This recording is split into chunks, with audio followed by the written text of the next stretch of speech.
ng bayan, maasahan anumang panahon.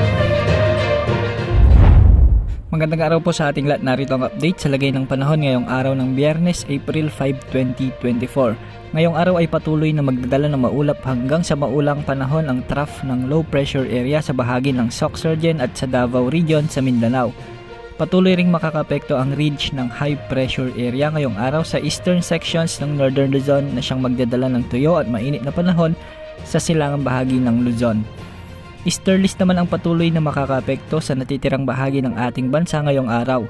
Ito ang magdadala ng mas mainit at mas maalinsangang panahon sa western section ng Luzon, Southern Luzon, Visayas at natitirang bahagi ng Mindanao, subalit posibleng magdala rin ito ng maulap at minsay mahinang ulan sa ilang mga lugar.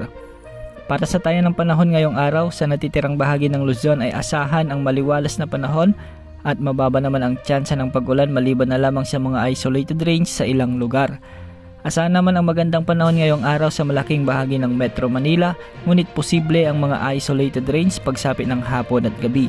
Asahan din ang mataas na heat index ngayon na posibleng umabot sa mahigit 38 degrees Celsius.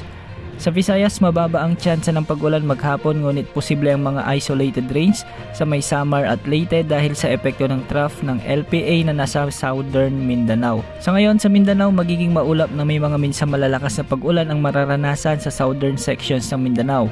Ito ay dahil sa epekto ng trough ng LPA na nabuo sa karagatang Pasipiko noong mga nakaraang araw. Inaasahang magdadala ito ng mahina o minsay malalakas na pag-ulan ngayong araw. Posibleng maapektuhan nito ang buong Mindanao at Southern Visayas sa mga susunod na araw o oras, kaya pinag-iingat po natin ang ating mga kababayan sa banta ng biglaang pagbaha at pagguho ng lupa. At para naman sa heat index update at forecast, kahapon ay pumalo sa 44 degrees Celsius ang pinakamataas na heat index sa Tuguegarao City, Cagayan at sa Catarman, Northern Samar.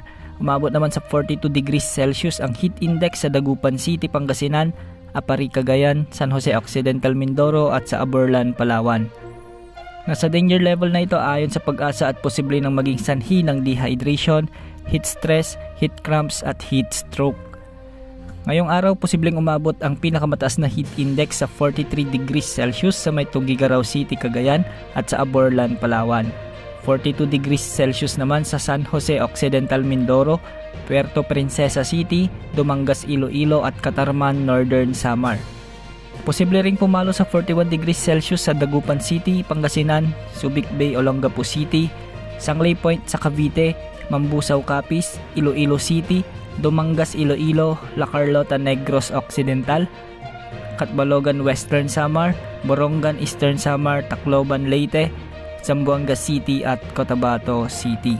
Sa kasalukuyan ay walang nakatas na gale warning sa mga karagatang sakop ng ating bansa at wala rin tayong namomonitor na low pressure area o posibleng bagyo na pumasok sa ating Philippine Area of Responsibility hanggang sa mga susunod na araw.